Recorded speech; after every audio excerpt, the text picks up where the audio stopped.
Welcome to our Yoni Shakti okay. panel. We're so, very special moment to have here Uma, Dinsmore-Tuli and Beta, which we're going to now allow the people to come in and share and join us.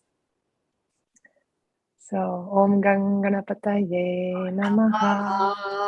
Hari Om. Om Namo Gurubhyo Om Namaha. Namaha. Om Namas Jandikaya.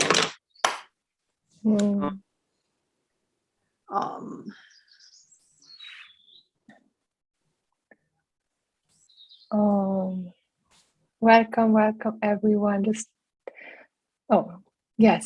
Take a moment. We're going to start. Thank you for your patience. We are patient. We have time when we are patient.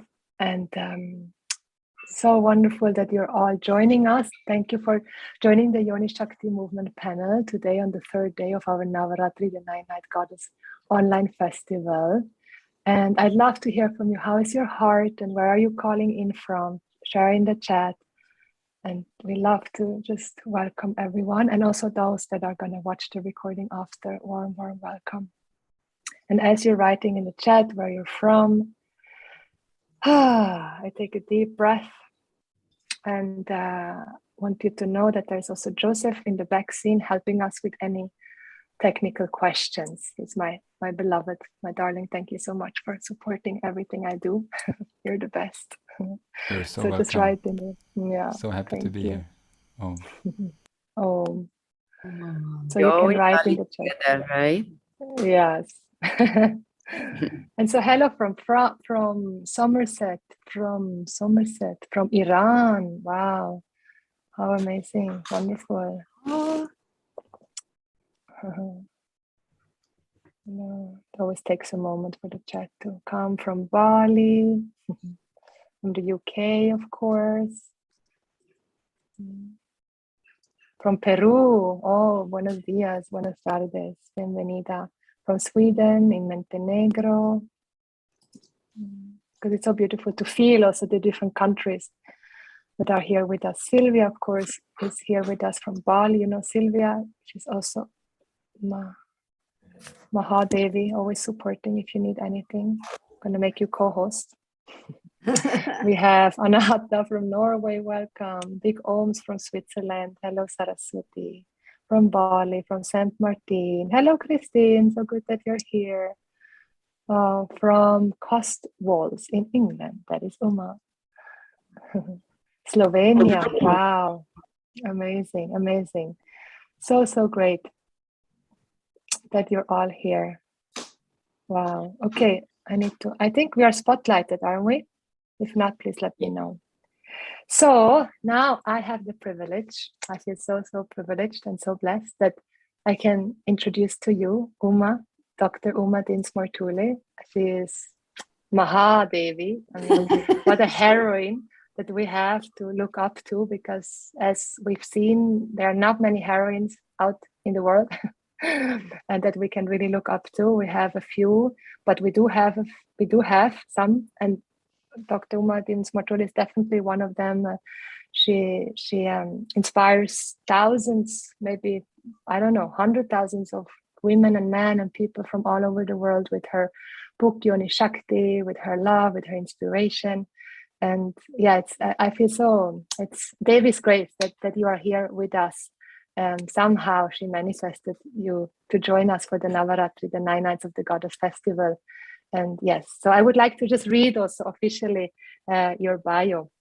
And so you can hear. So Uma met yoga in 1969 at the age of 4. Wow. Just imagine being a 4-year-old and to meet yoga at that time, which all the work that we're doing now, actually, we're going to take all of that with us. So then next life, if we have another life, we can also come to yoga at the age of 4. That's all the previous work we're doing. So, and she fell in love. She's been practicing ever since and teaching yoga since 94. An intersectional ecofeminist and yoga therapist, Uma has special expertise in yoga therapy for women's health. She's a mother of 3 children, aged 20, 22, and 14, and has written 6 books on yoga, including the massive Yoni Shakti I would call it an encyclopedia, a woman's guide to power and freedom through yoga and tantra, now in its second printing. Uma is the founder of Yoni Shakti, the movement to eradicate abuse of women in yoga. And so it is. Uma is the author of Nidra Shakti, the power of rest, an encyclopedia of Yoga Nidra, Sitaram and Sons, February 2022, and the co-author of Yoga Nidra Made Easy. She works internationally and online, sharing yoga retreats, trainings, and empowerments that support the natural arising of prana Shakti, the power of life. Uma trains specialist teachers in total yoga nidra, women's yoga, womb yoga for all stages of women's lives, and therapeutic yoga for pregnancy, birth, and postnatal recovery.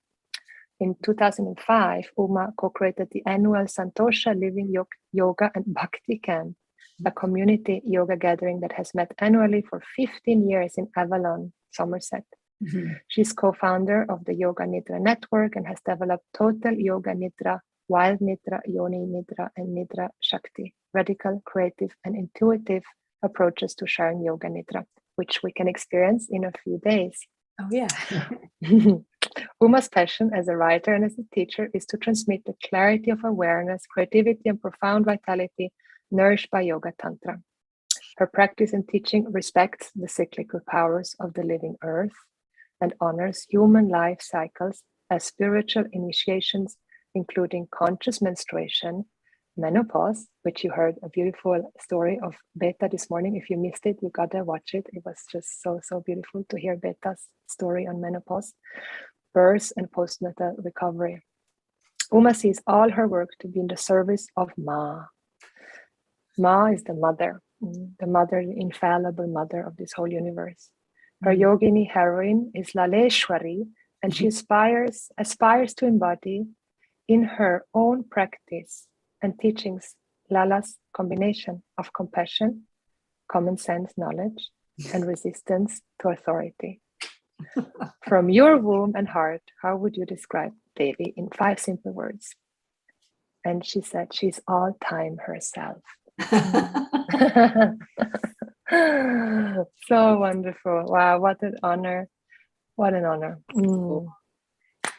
Thank you for inviting me to be here. Thank you. Thank you so much. And then also my dear friend and sister, Beta Lisboa, the founder of Spiral Dynamic Yoga, trauma-informed, one of the best yoga teacher trainings that you're going to find in this world. She's been dedicating her life to yoga, mindfulness practices, trauma-informed. All her trainings are trauma-informed, and now also dedicating her life to empower women through embodied healing and menopause empowerment. She's embodying now the wise woman, and you got to know her this morning in her beautiful offering on C-section, healing of C-section and menopause. So I think Sylvia read your bio. I'm not going to read it now, the whole, but just watch her class this morning. And she's my heart as well. And I'm so glad that she decided to join us, because it was not that easy actually to find people who wanted to join this panel. I thought like everyone wants to join and speak up about this, but it wasn't like that. It's very scary to speak about what we are going to speak about. And so here we are at this panel, Yoni Shakti movement to eradicate abuse of women in yoga and tantra. And for me, really my inspiration to participate, for me, from as soon as I saw that there's an initiative out there to eradicate abuse of women in yoga, I was we Women Project, we supported it. And really also one of my dear students who has been a victim or has been affected by an abuse of a very worldwide known tantra school, yoga school. She came to me and shared her story with me in very much detail. And she's one of many who shared with me. And she was really also a big reason why Yoni Shakti movement came into life. Her mother got in touch with Uma. Uma will tell you all about it.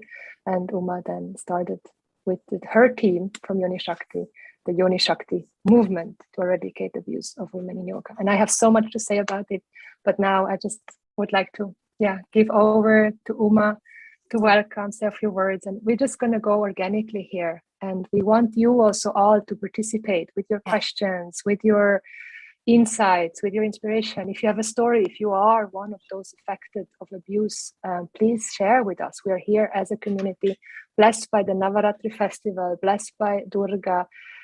We are here powerful together as a community. You are not alone. Okay, so thank you so much. You. Bless you, Sharada and Beta, for being here. I salute your courage in broaching the subject, and I really welcome the support that you're giving just to make airtime, just so people's ears and hearts can open. Because I am often, if you even say those two words together, abuse and yoga, people are like, oh no, that can't possibly be happening. Yoga is all love and light and nothing bad happens. But actually, I think it's really important that we realize that the reality of many of the yoga schools and some of the individual teachers are operating in this world. And I'm talking not just about the commercial yoga world, but like some of the traditional ashrams also, which have become quite commercial, but that actually many serious abuses have arisen in the past and continue to arise.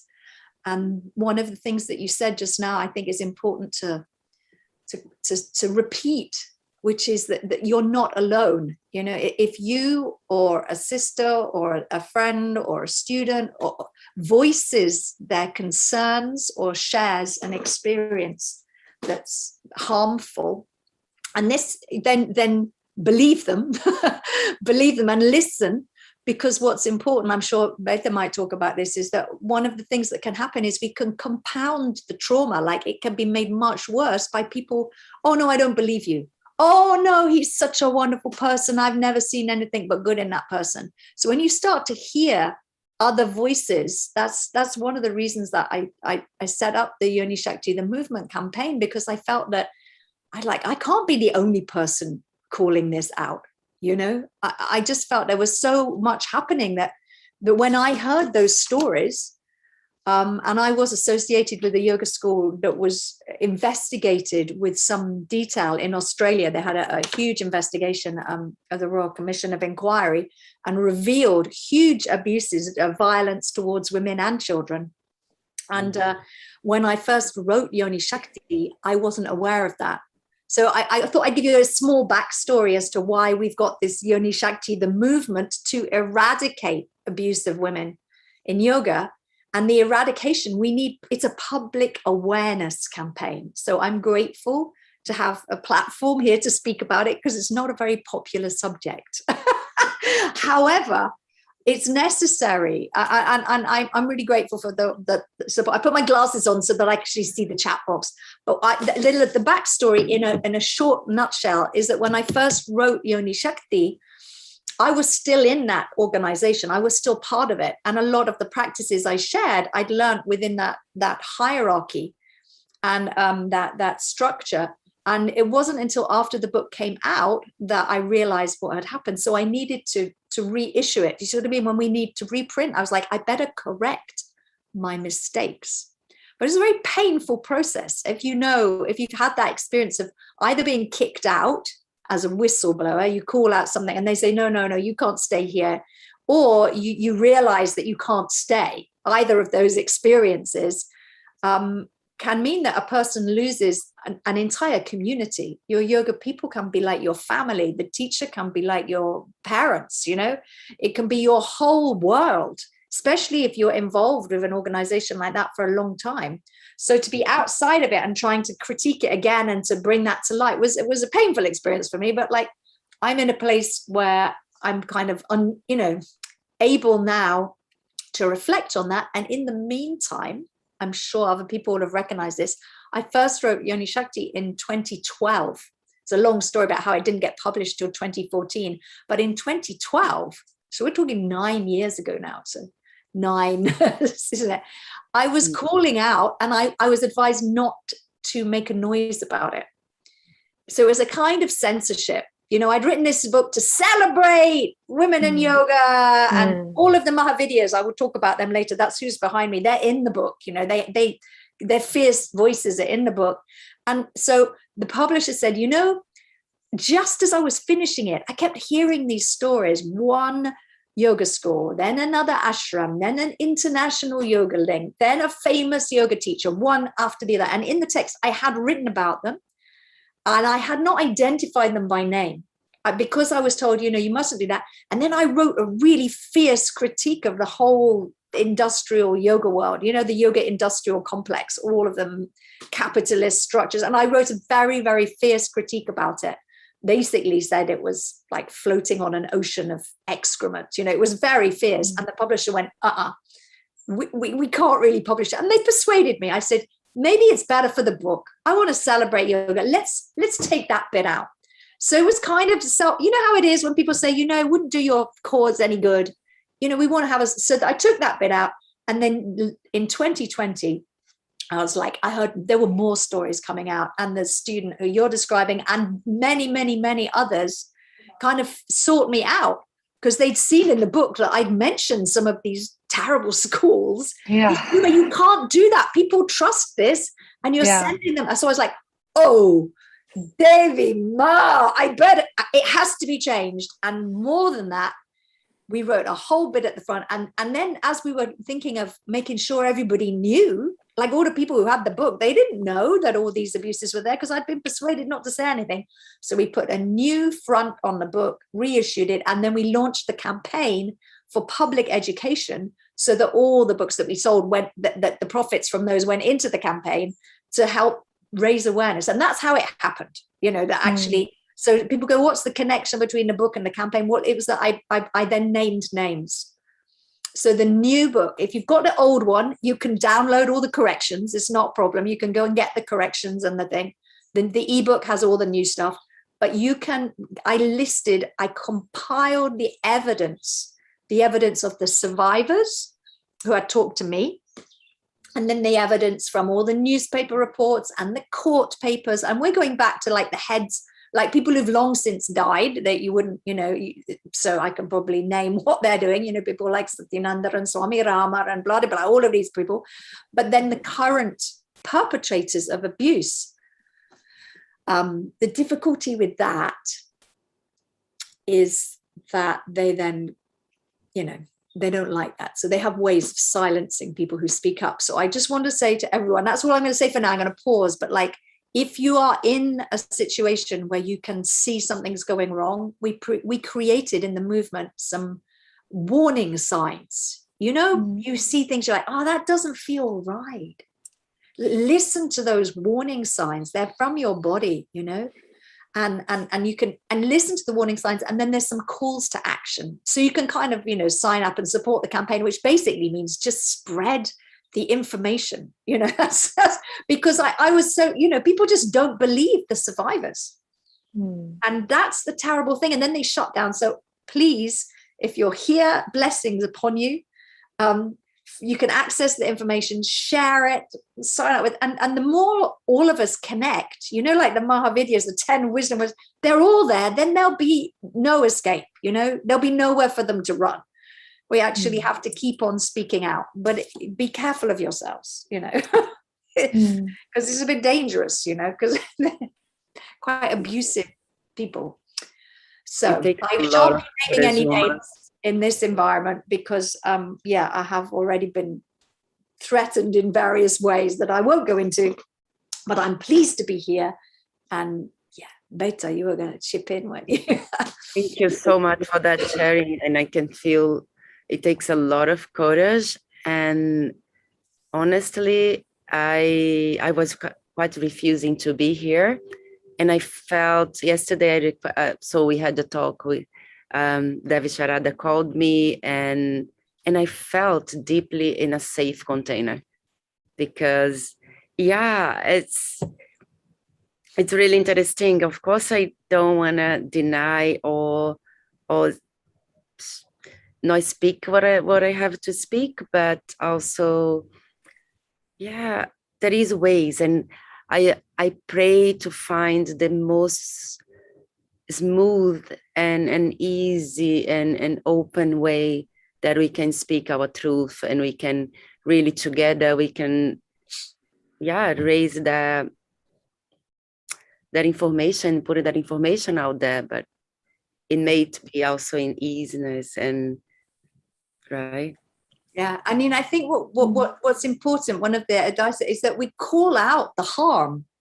We call out what's harmful, but we need to call in the help.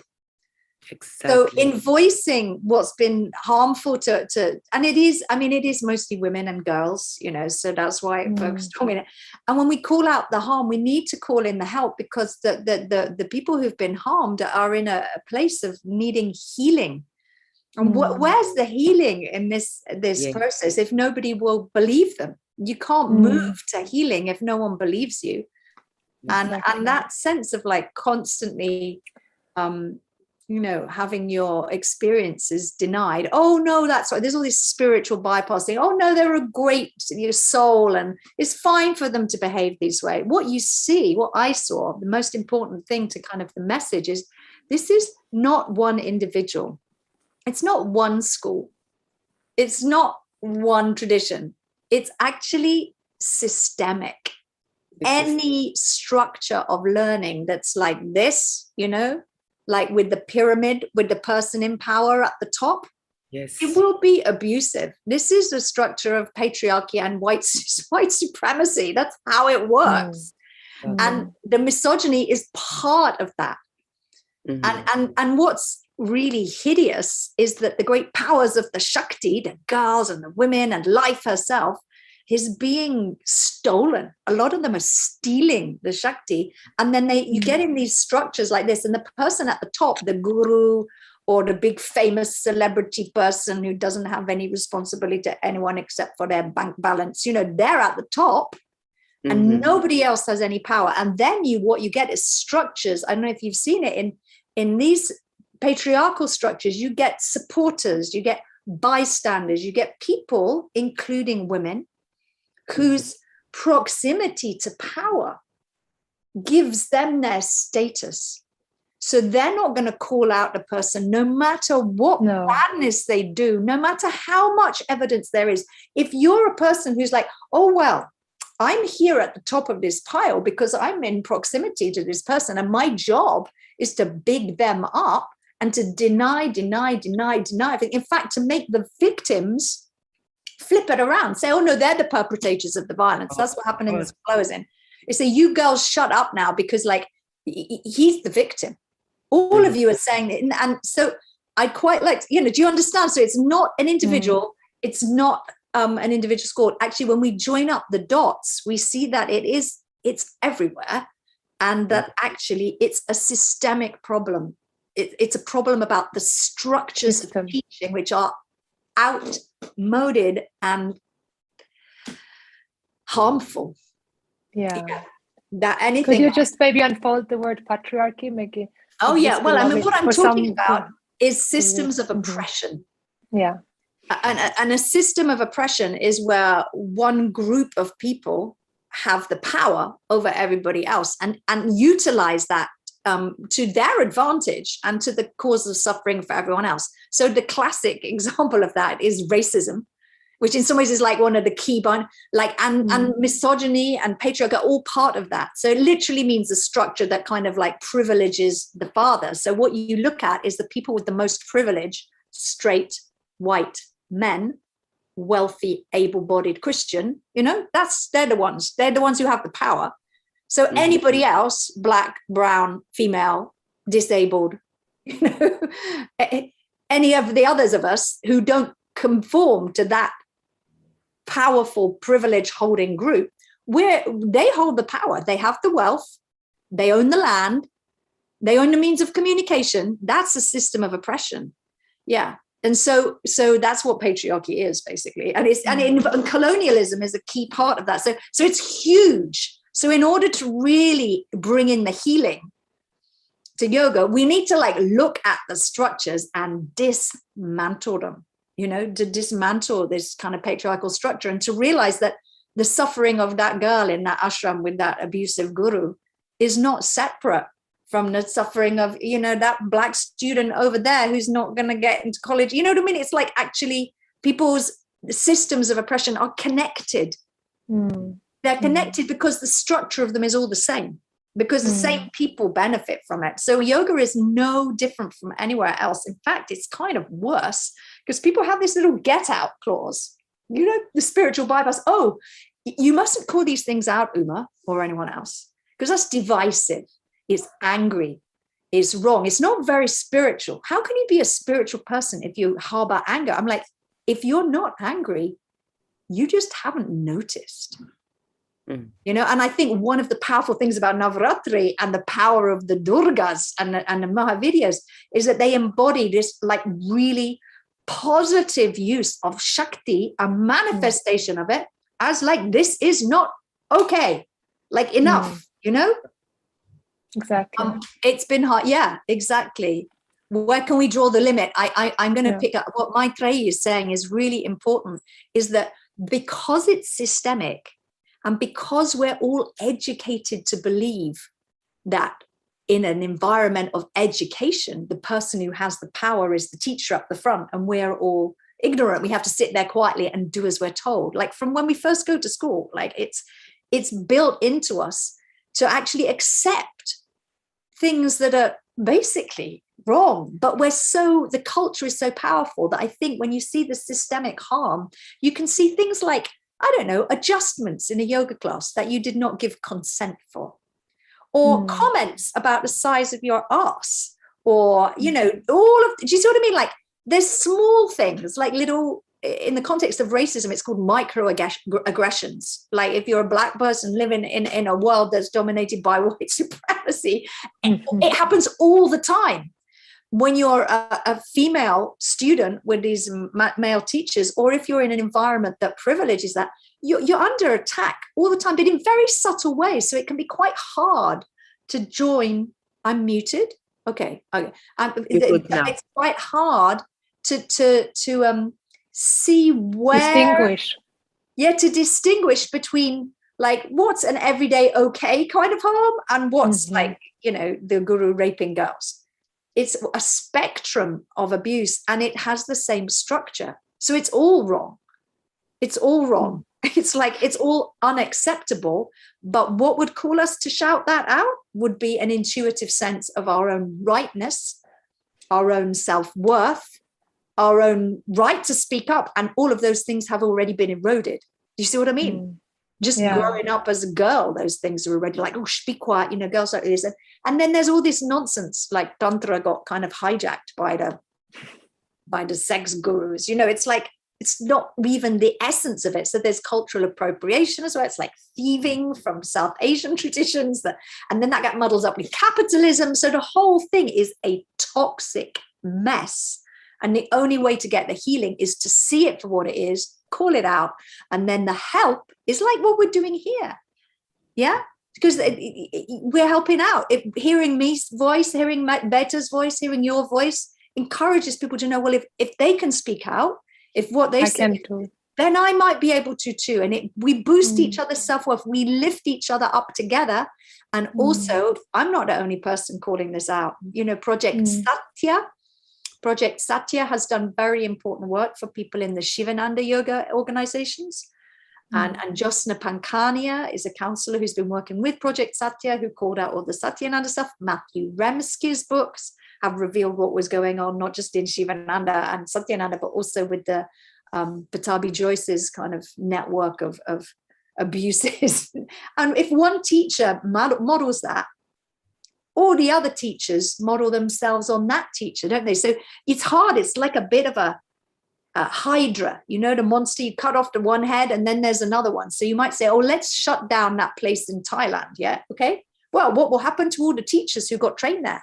They're going to show up everywhere, and they all embody the same attitudes, which are harmful and damaging. And then their original teacher, is like, so even though they might separate themselves from the named institution that everybody recognizes, they show up. So ask people, Who trained you? Where did you train? Track it. Do some detective work, and don't friggin' touch them with a barge pole if you see that they have been formed in an abusive lineage. Yeah. Unless they speak up about it. But that's the thing. This is all hidden and no one speaks about it. So the next wave come in, and nobody has a clue. Because unless we address the history of it, we will keep repeating the history of it, because the next bunch of 21-year-old girls looking to come and do yoga in Bali or wherever it is, they won't know. They won't know unless we tell them. Exactly. Take a breath. Exactly. I hear that we need to empower women. We need to embody them. We need to bring them back to who they are. And that takes a lot of work, because because of the traumas they are imprinted, and the early traumas that in the first place got them to get where they got in the victim space. And then that's the healing as well, like bringing how to embody them and how to empower them. So we are. Maybe please talk about that a little bit, that maybe about the trauma, no? Like often it is people that already have been abused in childhood, again, come into a community, find a teacher like that repeats the whole thing again that happened in childhood. So could you speak a few words about that, just from the perspective of trauma? Yeah, it just keeps on repeating a pattern that was an abusive pattern, and the victim doesn't really realize what is going on, because that relationship or that dynamic, it's what I know, it's what I experienced as my reality, as my truth, and allows it. And what happens right after that is, plus on top of it, guilt and shame. It's even feeling bad because that person, nobody's going to trust me, nobody's going to believe me, because who is going to doubt the guru? And all the self-doubts. Did I do something? Why did it happen to me? I opened the space. Why was me? Did I open that space? Was really unconscious. There is so much. What I've been doing with the women is, okay, let's come back here and open more space, releasing it, feeling more empowered, and then now putting your voice out there. And let's really, because don't give your power away. That's the time we are living now. And I think I'll be forever always an yogini, but I don't give my power away, because yoga is not the guru. Yeah. Right. What you've said is so important, because this sense that, needing to assert one's individual power in that environment can be incredibly difficult.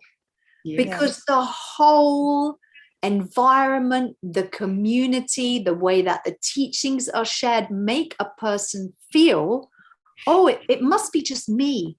There must be something the matter with me. It must be my fault, because everybody else loves this guy. And it isn't until you get enough of confidence to even speak to one other person, then the weaving starts. Because then me too, me too, me too. Oh, me too, me too, me too. And then once that happens, I get goosebumps all over me, because me too is like calling for Ma. Ma, you realize, you look around and go, oh, then what happens? Well, it wasn't just me. Okay, so I have a right to speak out about this, because it happened to her and her and her and her and her and her.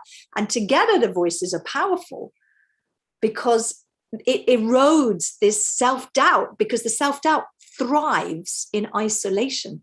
And one of the things that happens is that don't tell anyone this. Oh, it's a secret. You're the special one. And so the victim is silenced from the beginning by a whole lot of like flattery, love bombing, lots of behavior. And you know who's been really brilliant at calling out this is Karen Rain, who was the first person to speak out about her Ashtanga experiences, and Christy Rowe, who was the first person to speak out about Mark Whitwell. She wrote about her experiences there. So those two very courageous women have spoken really powerfully, and have also done a lot of work. A lot of their writing reveals the structures. So I encourage people to kind of read, some of the articles they've written, because they don't just explain their own personal experience. they explain the structures of like the bystanders who just let it happen, then the bystanders who actually profit from this, you know, that they're invested in it. And then, you know, the people who are invested in supporting the guru and the ones who are close to the power. So I think it's important to understand that these structures, when you see them, it's like a little light goes on and then another light goes on. And part of it's like, because, oh, that happened to her, that happened to her. So it must be real. You get validated, you know, like, oh, it isn't just me. It does smell bad in here. You know, like the emperor's new clothes. You say, look at him. Got any clothes on, you know, can anyone else see this? That could, but then those whistleblowers can be ostracized, you know. Yeah. Oh, there's some very good questions. Yeah, that's a good Flag question up here. some of the questions, lovely Sharada. Yes. So Katie Kalyani is saying, I saw this with vulnerable seekers who were open to spiritual and emotional manipulation by a narcissistic devotee of a main lineage. The one hand is offering healing and family, and the other is taking your intuition and your finances, and often family and friends you're told to leave. Yeah. I find now I don't trust easily in spiritual circles now. I'm trying to find practices that support me and don't remind me of this environment I found myself in a few years ago. Thank you for speaking on all this gaslighting. Yeah, bless you, Kate Kalyani Frost, Yeah. because that process of like, you don't want to leave because like the practices are gold. Right? The practices are ma. They're like, it's gold. So you don't want to like abandon the practices. But like Kate's saying, you can be in an environment, it constantly triggers your trauma, even if you've escaped from that, because like everything is like that. And you're like, I can't trust any of those people because they're all tarred with the, you know, the same brush. And so I think that it's really important to call out gaslighting is understood as a way of like grooming. And people think, how does that happen in yoga? It can take years. People can be drawn in by, oh, this feels nice. This practice is lovely. Oh, yeah, sure, I'll wear this. And then it's like, it kind of erodes your intuition and it disconnects people from their families and friends. And lo and behold, it's a cult. You call it up. It's a cult. So I think what's important for us who are aware of this and for teachers still working with yoga, and I have thought, I don't know if any of you are still like, I've had it with yoga. Why do I even want to be associated with that? Because every time I say I'm a yoga therapist, I say, it's not what you think. You know, it's not what you think. No, I'm not going to do bendy, stretchy stuff. It's not what you think. But like, it can be hard to really continue to value and to treat with respect these immensely precious practices that are gifted to us out of South Asia, and never to forget that the people who preserved those practices did so under immense stress and threat of violence. The British Empire did a really powerful job in the Raj in India trying to eradicate that. So the fact that there's any yoga left at all is a triumph of the colonized peoples, like holding to their wisdom. So we want to be respectful about that, especially if you're like me and you've got a white face, you know, like, you know, it's like, I'm working with these practices. And so I want to be respectful and honoring. So they get a bit tied up like, oh, so I have to honor these gurus, but like they're abusing the girls. So what do you do? So I think, and all of the things that you see is like, it's possible, I believe, to they're liberation tools, people. That's what yoga is tools for liberation. And we need to liberate those tools because they've got into the hands of the oppressors. So part of the way to liberate it is to claim it from within, an endogenous practice, something. So if there's something that you really know was beneficial to you, keep with that practice, and you don't need to abandon it because some evil person did harm to you. But it can take a time, can't it? It can take a long time. We need Mars help, you know, and then it can take really other relationships to form different kinds of relationships with your own body, as you were saying, Vita, like to trust the intuition. So things like menstrual cycle awareness and honoring the moons and honoring the body that you're in, and self-love and self-worth practices all go in to enable us to reconnect to our intuition, because these systems of white supremacist, misogynist patriarchy want to disconnect everyone from intuition. Totally. It's dangerous. And we're here really to wake people up, because it's like the real wake up, right? Yeah. I would love to read here Sylvia's comment. What happened to me was I was thinking, is this really happening? I was thinking, is this really happening? I was doubting myself, is this all right? Or if I'm exaggerating. It happened in a room full of people, but everybody had their eyes closed. So I felt like if I say something, nobody will believe me. The thing is that I later heard from a friend of mine that it happened to her too, with the same teacher, and it happened here in Bali. Yeah. Just take a moment and feel this. Thank you for speaking out, Devi. Yeah. Thank you for speaking out. I'll repeat the names of some of the other folk who are speaking out. There's a woman called Karen Rain with a K, Karen Rain, who was the first one to speak out about Pattabhi Jois, and Christy Rowe, and both American women. And Christy Rowe wrote a piece a couple of years ago now in Medium about her experiences with Mark Whitwell. That's her piece that she wrote about it. And they've since written a lot more. So I recommend reading those. Maybe we can pop those in the chat for you to see. Yeah. And is there another question there? Karen. Christine is asking, Christine, I am trained in Anusara, but not directly through John Friend. I resonate and practice many principles of Anusara, and I consider myself an Anusara teacher. What are your thoughts on presenting yourself to the world when you believe in the principles of a lineage, but not the leader? This is an interesting question, Christine. And I know many of my friends also have that with the Kundalini yoga tradition, as Yogi Bhajan just came out, and so many there also, they love the practices, but they don't want to call themselves really a Kundalini yoga teacher anymore. Yeah. It's a difficult call to make, because one of the things I would recommend is that those who are calling this out, that we try to ensure that those lineages are open and transparent about previous abuses.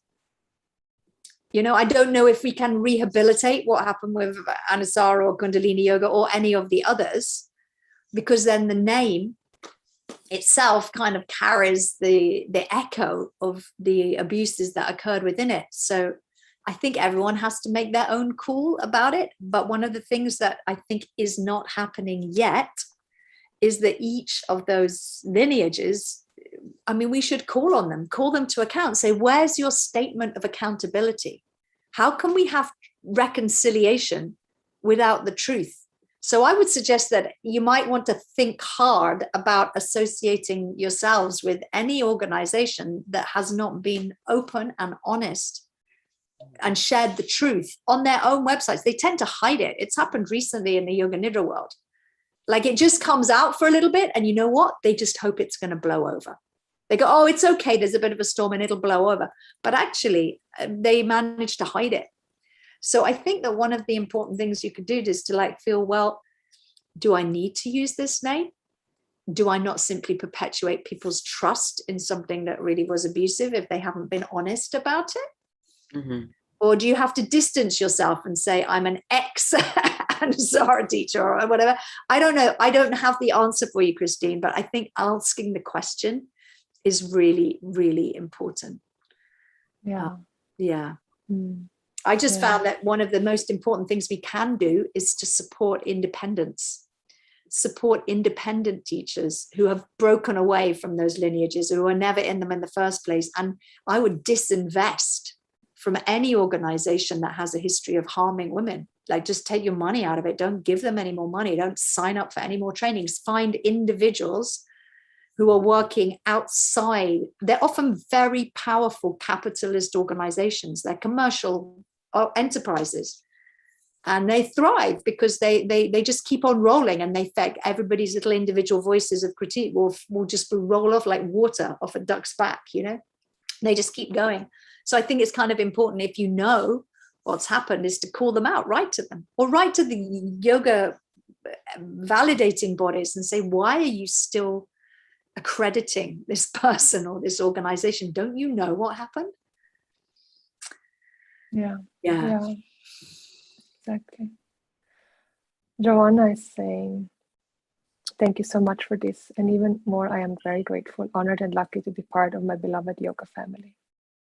Thanks to the light and wonderful deep soul of our magical and telepathic things happen to us, and we are very much connected on a vibrational and emotional level, even if we come from different parts of the world. But in both our sessions and meditations, the time and space, as if they no longer existed, and I reached an indescribable dimensions. My life has changed with the conscious joy and happiness of being there and sharing. I'm very well and happy.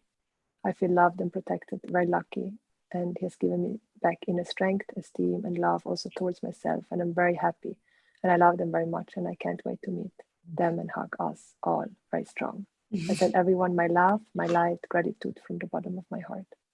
And that's also so beautiful. That's also really so important to address, that there are wonderful lineages and teachers out there. Because that's what happens also. What I've seen is that somebody has been abused, and then they lose their faith, their trust in all spirituality, and they don't want to have anything ever to do with any teacher anymore. And that's so sad. Yes. Because we need the truth, and we are one whole and complete being, and there are certain schools and lineages that are intact. And I feel just like you, I feel so blessed. I have been in the lineage of Swami Dayananda for the last almost 15 years, and I can say with all my heart and being that it's an intact parampara, which is based on the universal values of Dharma. They're being taught, and it's still living, and it has been the light of my life. And I've never ever had any experience like that in my lineage. And so that's also so important to address that, and to say that we then don't say reject everything what has to do with spirituality, because that's a natural effect that can happen if I have been a survivor of abuse. Right? Then that's where then the guru word has been abused, and we don't believe in guru, we don't believe in the teacher-student relationship anymore. We just want to reject everything, and to, if we can come out of that and find trust again. But like Uma said, we have to do our research. We got to see, where does the school come from, who has the teacher been training with, are they trauma informed, have they get to know them, get to know the school, get to know the teacher, meet them, see their values. How do they live the talk? Is there any sort of manipulation there? So do they teach dharma, like what I see in all the yoga schools? Like when we talk about yama and dharma, they're back at the end. Like nobody really talks about it, right? And it's like the core, the heart of all spiritual tradition has to be dharma. And it's just not being taught at all. Like if I look at the Tantra tradition, like who teaches dharma? Like it just I haven't seen it, at least, like very, very rare. And dharma is everything. So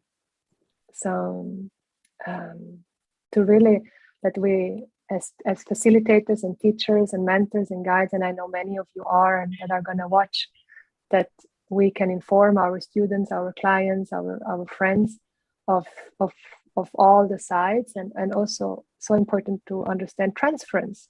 So I would love to also just discuss that for a moment, not the transfer, that what psychologically actually happens between that teacher-student relationship, because it is the most sacred bond that is there. Like it's more precious really when it exists than mother and father. Like the mantra, Tvameva Mata Chapita Tvameva Om Tvameva Mata Chapita Tvameva Bandhushcha Saka Tvameva Vidya Dravinam Tvameva Sarvam Mama Deva Deva. Like it's that stotram. Like it says, you are my mother, you're my father, you're my best friend, you're my everything. And the meaning of that, like I've had the blessing to really experience that in my lineage, and if anyone would have ever anything tried to me, it would be the rape of my soul. Like my teacher, one of my teachers, Sharada, she calls it any form of abuse or sexual intention, it's the rape of the soul. Like it, and just like the rape of the soul. And because the trust that you put when you open up to a teacher, a spiritual teacher, it's deeper than the trust to your mother and your father. Right? So I really want to like acknowledge the pain that you go through if you have been abused, and that you feel like you can never ever trust again. Yeah. But you can. I know you can. I know with grace, with Durga, with mass blessing, with women like Uma, like Beta, and all of us here, like you can trust again because it is there. It exists. The love does exist, and it's mantras that we have from the Vedic tradition. Like they're real. Like I can understand that you might feel like, but like all these mantras, they're all fake, but they're not. Like they are real. And so just really understanding and teaching about the transference that happens from the student to the teacher, and the teacher understanding that the student transfers all their love onto you. Like you become the vigraha, you become the idol of worship, right? And you as a teacher, your job is to mirror that back to the student. Like that's your job, really. And the student will also project all their negative transference onto you, which is also the other side. But that's what we're here for, to be that mirror and mirror back the fullness. Mm-hmm. So for all of us teachers to really get informed about basic psychology and transference that happens in the teacher-student relationship, and the values of Dharma that I really want to emphasize, because Navaratri festival is the win, the battle of how Dharma defeats Adharma, right? So Dharma is always going to conquer at the end. And now we are speaking up for Dharma, like to protect universal values. Yeah. So beautiful, Devi. Yeah.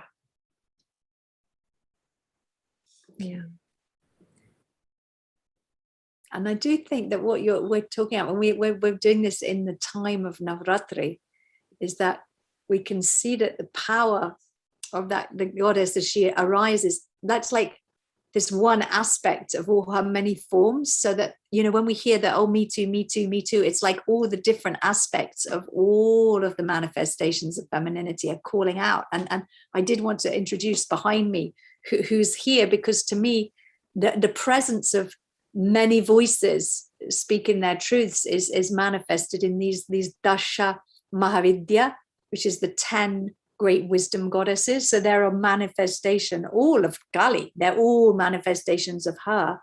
And I think that they're knowing and studying and feeling and having devotion for, in whatever way speaks to you, doing puja or bhakti or mantra or whatever when we connect with these powers, and this is their yantras, their geometric forms, but you connect in with this sense that actually every aspect of this feminine form is all part of this one ma. So you've got Tara above and Bhuvaneshwari, she whose body is the world, and then Kali is right over there in the far corner, and underneath is Chinnamasta.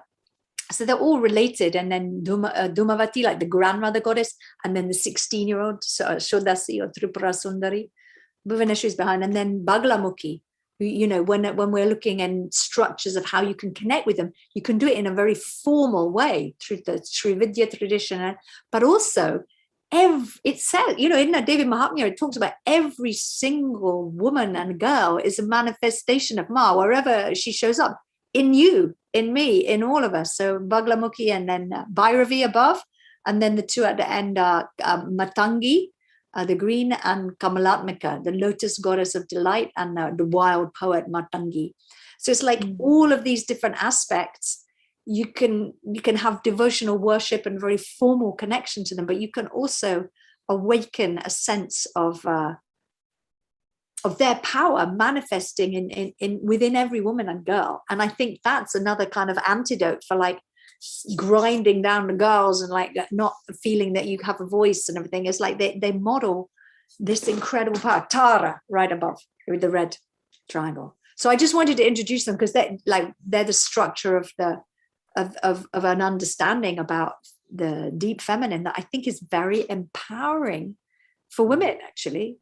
Like they're really powerful figures who were once real living women. I mean, they you know, they can argue with people about it, say they just became legendary.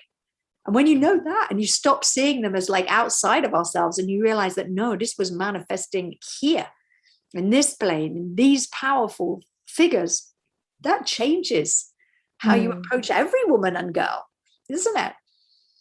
So I love for, you know, say their names and like call out when people are taking this wisdom and using it for negative ends. You know, we can turn it around and say, no, this lives within us, and we can awaken that, as you were saying, Beta, to like support women's empowerment and self-worth and self-love, and like let the goddess kind of arise, you know, not in a vague kind of, you know, way, but like in reality, in strength and courage and power, all of those things. And with the real practices. Yes. Yeah. Blessings. Oh. And They're protectors of the Dharma. You know, they're protecting the Dharma in every direction, in every manifestation, every age, in every encounter that we have. You feel her presence, and she's always calling for righteousness and good. So that does mean that like anger is not necessarily a negative thing. That's it, you know what I mean? It's like actually used in like Bhairavi up here, like her power is vak, the power of speech. Yeah. So if we can use our power of speech like we're doing today, then that's honoring Bhairavi, and like her quality she embodies is this like immense rage, but it's not like on behalf of your own self, it's on behalf of those who have been harmed, like the earth herself, or the little children, or the girls in those abusive spaces. Like the voice of Bhairavi is the voice of calling that out. So it can be a holy thing, that kind of holy righteous rage, when it's channeled in the self and others. She knows how to do that. We need to learn from her. The holy rage. Yes. It doesn't come from a place of hate or anything when we speak up. Like I think that's where also sometimes one can get lost, because one has some pain and then identifies one's pain with somebody else's pain, and then you become a rageful, but from a pain place, activist. And can we be like have resolved our own shadows and owned up the possibility of abuse in me, and then I can really speak up without the hate, but it's just a righteous anger, right? Which is Kali and Bhairavi and Chandraghanta of today. Like she speaks up for those who cannot speak up for themselves. It's very powerful. And what you named there is so important. And Beth talked about that. It's like there can be enemies within. Yeah. There's a concept of like internalized misogyny or internalized patriarchy, where we've been so formed or harmed or traumatized by the structures in which we've grown that we have this voice within us, you know, and it can be a very harmful voice and it can be a very judgmental voice. And then you can act that out. So you can end up hurting other people. But like actually what you sometimes hear is like a really deeply internalized, unexamined, abusive kind of voice. Abusive. And so we gravitate towards situations you were talking about that replicate that same thing. We go into those situations because we're comfortable in that, because inside we are beating ourselves up. And the moment when you see that isn't like one big road to Damascus moment. It's like little by little, I think you can start to identify, the inner racist, the inner misogynist, the inner abuser. And those are the really terrible enemies, the enemies within. And that's what the Devi Mahatmya is teaching us all about, isn't it? The enemies inside. And then you see it replicated outside. So it's like an inside job. And it's also like, that doesn't mean we don't speak out about it. It's like, it's somehow not spiritual. I'm really fed up with people telling me about anger not being something that can be connected with yoga, because I see a lot of fierce goddesses behind me. Yes.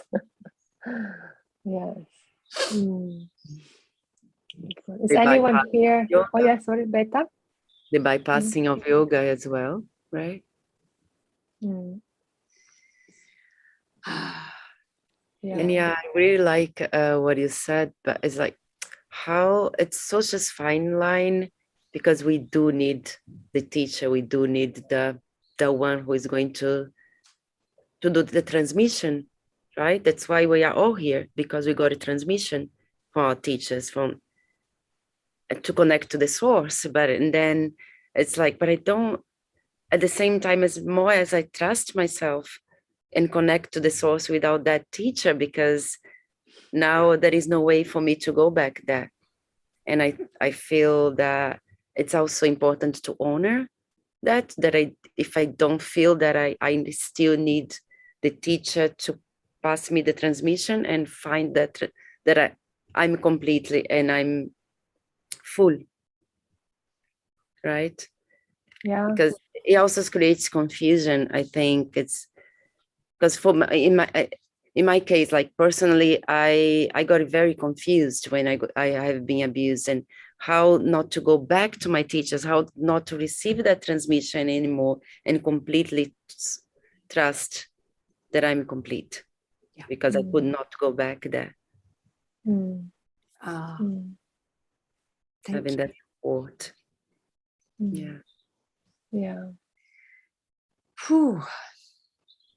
I hear what you say, Beta. Is so important to listen to a wisdom that like doesn't take us out of our bodies, because there's this sense in yoga that you have to kind of ascend, and that the teacher is on high, and they will help you get up, and often that ascension practices bring us out of our bodies, whereas the real wisdom, if we honor the real wisdom in the bodies and the earth, then that's a different kind of wisdom. It's like that all of these downward pointing triangles, this is the descent of grace. We surrender into the wisdom of the earth, and the wisdom of the body, and the wisdom of the blood, and the menstruations, and all of this.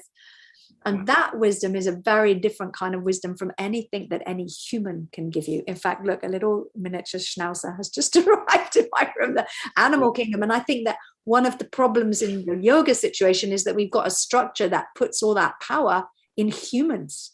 Yeah.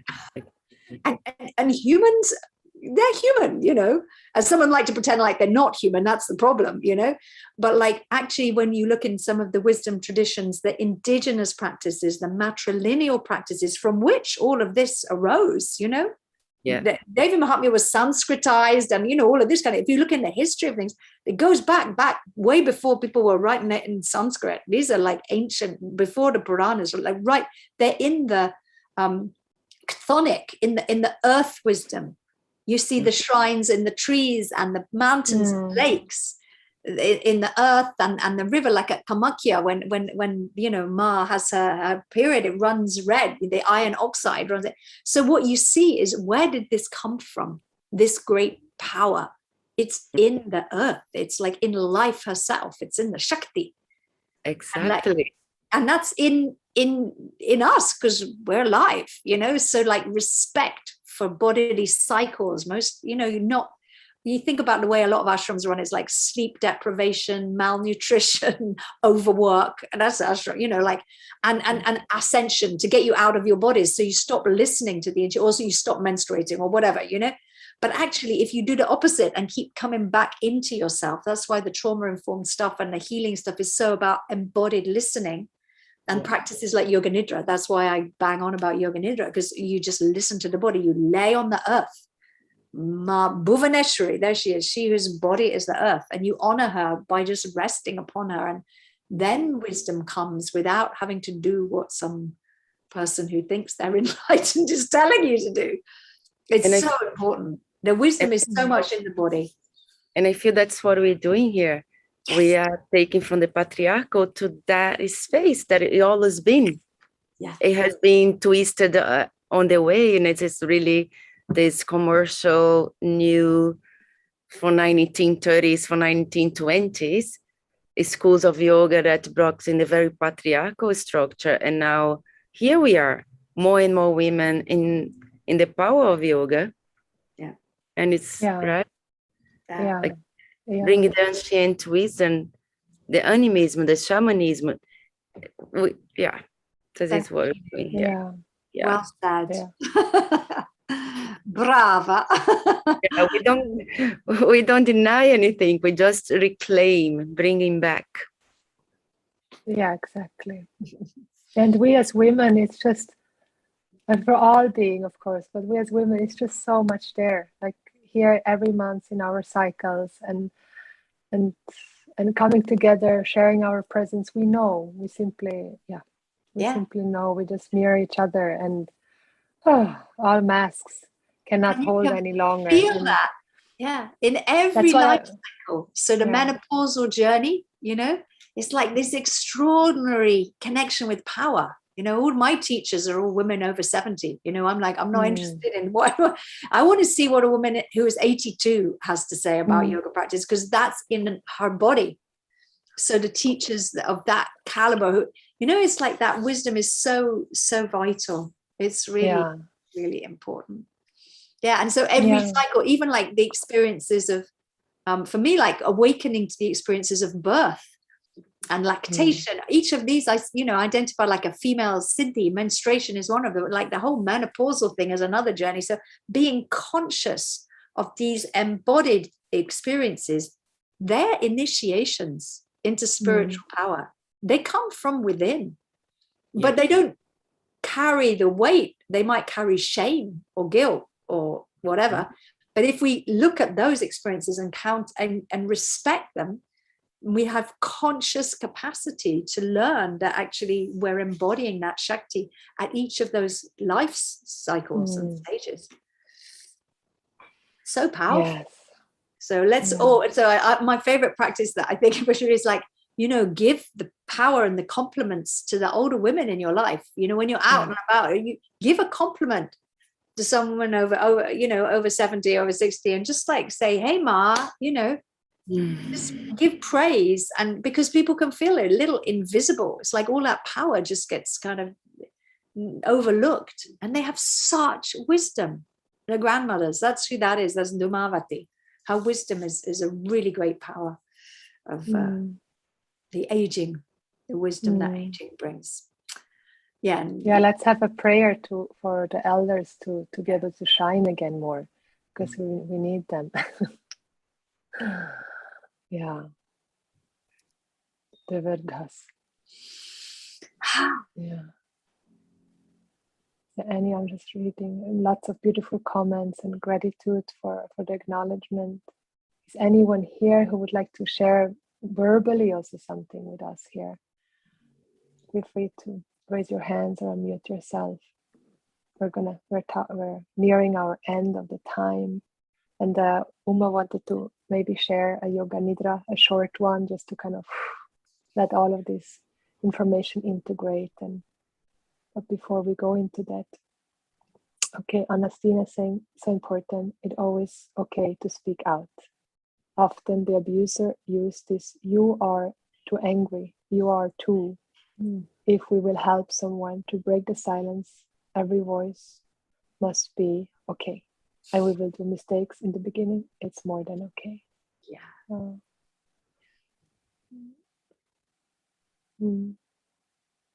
Thank you for being here and joining on Fasten. Is there anything else, Beta or Uma, you want to add before we do anything? Thank you. So honored to be here.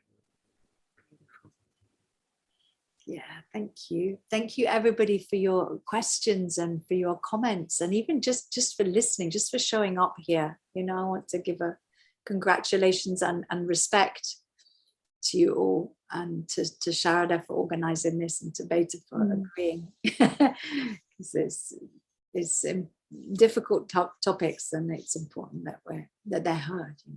You know? Before this talking, I pulled a card, and was the divine healing, the divine masculine. So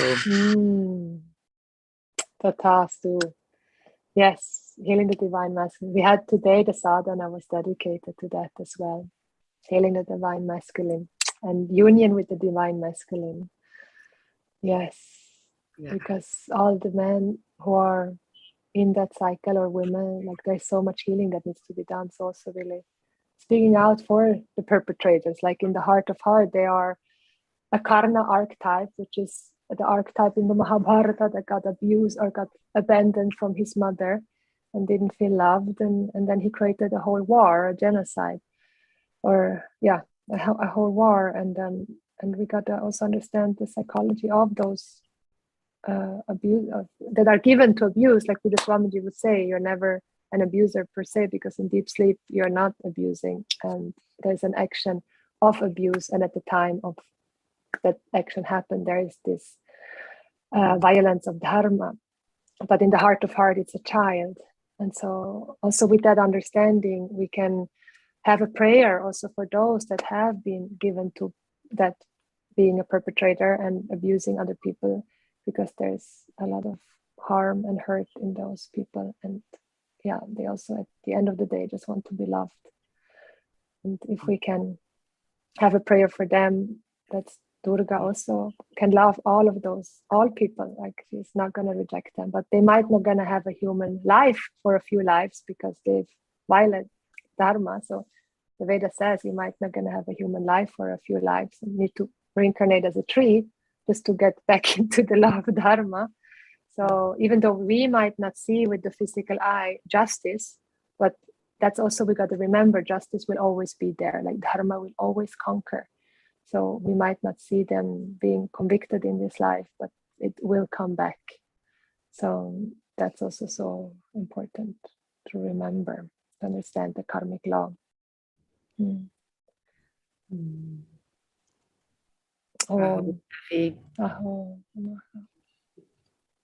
Would you like to end with a little Yoga Nidra, Uma, or is it? Let me see, what time now? do we have? It's 20 past now. So is it, we finish at 30:30? Yeah. I think one of the things that might be useful is, I often teach, like, usually Yoga Nidra is you lie down and deepen, and Right. I would be reluctant to get us into that space just in 10 minutes, but you can certainly just embody the elements, and I think embody the goddess is present within you. Maybe if you just want to sit comfortably, and it's a nice way to finish, and maybe a little connection at the end to the mantras from the mother. So just, if you're able to exhale, and when you breathe out, whatever you're sat on, or if you do want to lie down, you can feel the earth beneath you.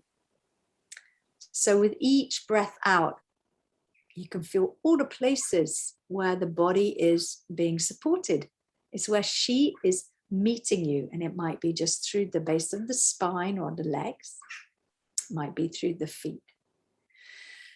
And as you exhale, you can feel down through, or if you're lying down, through the back of the body, and sense that every breath out is a homecoming.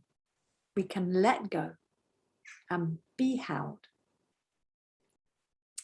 And at the end of every exhale, you might just notice a little turning around of your awareness, and it can travel back in. You feel the awareness traveling up.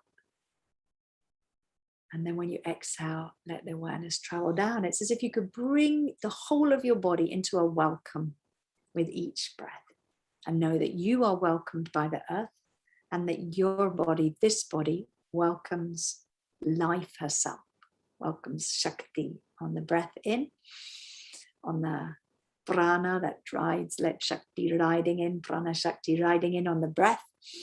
And then with every exhale, you can feel that the earth welcomes you home. So at each cycle of breath, maybe just 3-4 more breaths, you can feel with every breath in, you welcome life herself in every cell. And with every breath out, you feel your body welcomed home by the earth, beloved by the earth.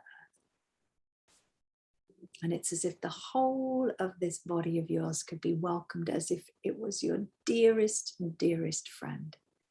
So you might like just to feel, as the breath continues, just imagine if a very dear friend were just to show up right now. How would you greet that friend? You might greet them with a smile. You might greet them with a hug or an embrace. You might just be, oh, I'm so happy to see you. You're so welcome. You can feel that quality, and maybe you could greet the whole of this body just in that same way. as if you could carry your awareness through the body from the top of the head to the back of the head, over the eyebrows, through the eyes and the ears, and every place. You take a little, welcome, welcome, welcome, welcome the body as if every part was your dearest friend, all the way through from the eyes to the ears, the tips of the nose, and even the tongue, right the way through the face and the head. And as you carry your awareness down through the neck and the shoulders, along both of the arms, down into the hands, you could feel all the touch of the air on the hands, and you could welcome the right arm and the left arm and the right, and both arms, as if they were your dearest friends. Every bone, every joint, every organ, welcoming yourself home to yourself. Welcome home to yourself. And from the hands to the belly, maybe even feeling the belly moving a little with every breath. Welcoming the whole of the belly and the spine as if you were greeting a dear, dear friend. Up the spine to the space of the heart and the lungs and the ribs, and all the way through. Every part of you is welcome. The heart space, and the wisdom of the heart, and the belly space and the wisdom of the belly. All the way through from the belly to the buttocks, and the buttocks into the pelvis, and the whole of the pelvis and all the pelvic organs, welcoming the dear friend of the body. The groins and the legs, and all the way along the right leg and the left leg and the right, until you arrive with your awareness at the knees and the ankles, the heels and the feet. You can welcome each toe in turn as if dear, dear, dear friend of your toes and the spaces between the toes. So the whole of you is welcomed home, from the soles of the feet to the crown of the head, the crown of the head to the tips of the toes, right side and left side, the front and the back. The whole of you is welcome here. And in this little micro nidra, micro yoga nidra, you could let your breath, it's a little bit louder. And feel that the whole of you is welcome inside and out, all the way through. And each breath in, you could hear even the arrival of life herself. Om Parashaktiye Namaha. And on the breath out, maybe Om Namah Shivaya. Honoring the supreme power of life herself with every breath in. Om Parashaktiye Namaha. And then with each breath out, Om Namah Shivaya. Honoring with great respect and love the inner teacher, the Shiva consciousness in the heart. Om Namah Shivaya. With great respect and love, I honor my heart, my inner teacher. Om Namah Shivaya.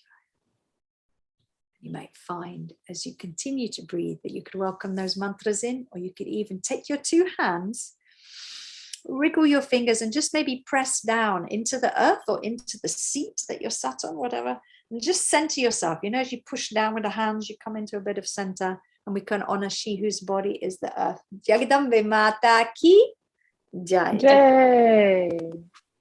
Jai. She whose body is the earth, we honor her. And thank you so much. That leaves people feeling a little bit centered and amazing by the earth. Blessings. Thank you so much.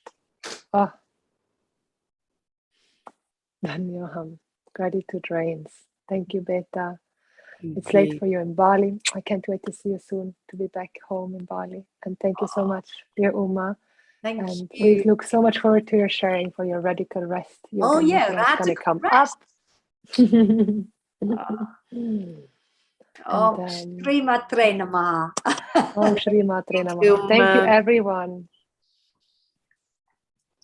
Thank you all so much.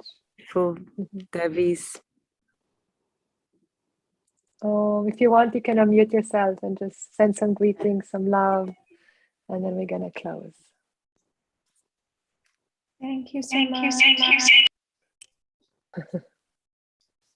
Thank you so much. Uma Sharada Beta. Thank you, lovelies.